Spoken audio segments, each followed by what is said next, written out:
Oh hey guys, CPT mechanic here. And if you hear a rumbling or grumbling noise getting louder the faster you drive down the road, your wheel bearings are probably toast.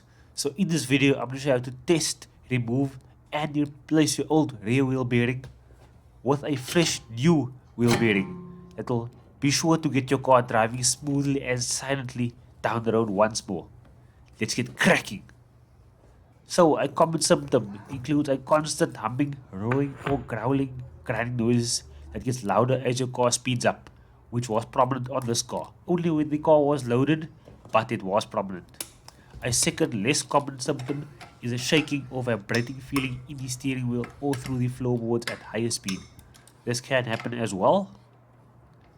And a third symptom is the car may feel unstable or wander down the road. Or you might have a loose feeling or steering response, which is more prominent in the front wheels. Anyway, let's check up the car, let's check up the backside. Right, let's put the axle stand beneath the car. And your first method of testing the rear wheel bearing is probably the road test. That will be when you hear the rumbling or grumbling sound coming from the wheels. The second one can be a wiggle test as soon as you jack up the car. So wiggling the wheel backwards and forwards, side to side. And the third can be a spin test to listen to a prominent rumbling or grumbling noise coming from that certain portion or section. Anyway, let's loosen the wheel nuts. The wheel nuts have been cracked loose with the car on the floor. Don't worry about it, it's been done. So this is just removing the wheel nuts off of the wheel. Removing them by hand, all 5 of them.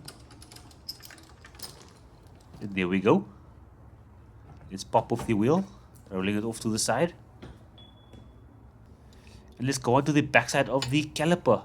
Using an 8mm Allen head or Allen key, let's crack off the top Allen head. And let's try to crack off the bottom. The bottom one has been seized or stuck in place. Very resilient. So it's time to get out the power bar. Right. Let's use the power bar to crack the Allen headed bolt loose. There we go. And using the ratchet the rest of the way. There we go. That's what the power bar is for, doing its job. So removing the Allen headed bolt the rest of the way by hand. That's the bottom one out. And removing the top one as well. Right, so let's take the caliper off. It would have been easier to probably just loosen the guide pins, but I'm doing it the difficult way. And the caliper will come off eventually, off the brake disc. The brake disc has a bit of a lip to it, that's why it struggled a bit, but it's off eventually. And resting the caliper on the hydraulic jack or bottle jack. You don't want to put tension on the brake lines. So let's give the wheel bearing another spin, another quick spin. Don't hear any sounds. So we move on. Let's loosen the retaining screw, retaining bolt with a little ratchet. And guys, if you're enjoying this video, please don't forget to comment, like, share and subscribe if you want to see more videos in future. Thanks a lot, guys. You guys are superstars. So break disc off. And let's loosen the center cap with a hammer and a screwdriver or chisel. Giving it a couple of love taps and then rotating it once more. There we go. Coming out slowly but surely. It is very stuck in place, so this has to be done. And there's the center cap off. Right. So let's use the breaker bar once again with a 30mm 12-point socket to crack the nut loose, the axle nut loose. It is a big boy.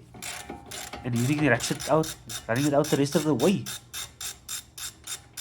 And there's a little nut coming off. Lovely stuff.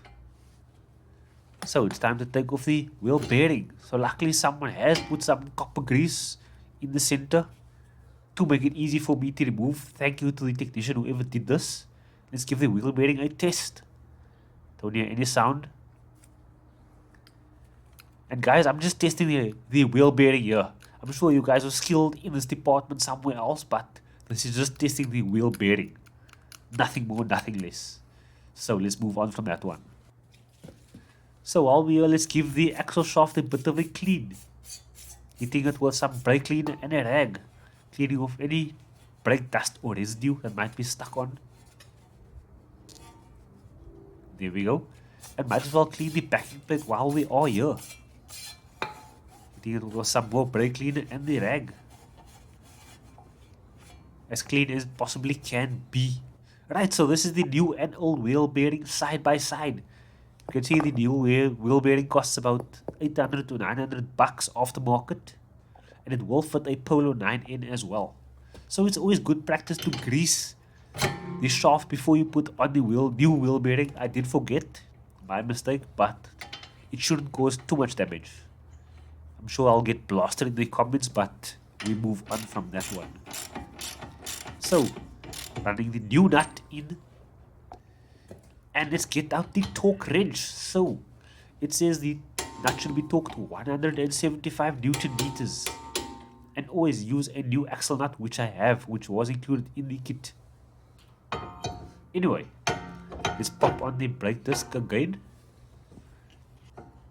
Let's pop on the retaining nut or retaining bolt. Running it in a bit by hand. And using the small little ratchet that I have to nip it up. Doesn't have to be super tight, just enough to hold the brake disc on. And while the disc is on, let's just clean it up with some brake cleaner and a rag. For any fingerprints or marks I might have left on here. So wiping it off.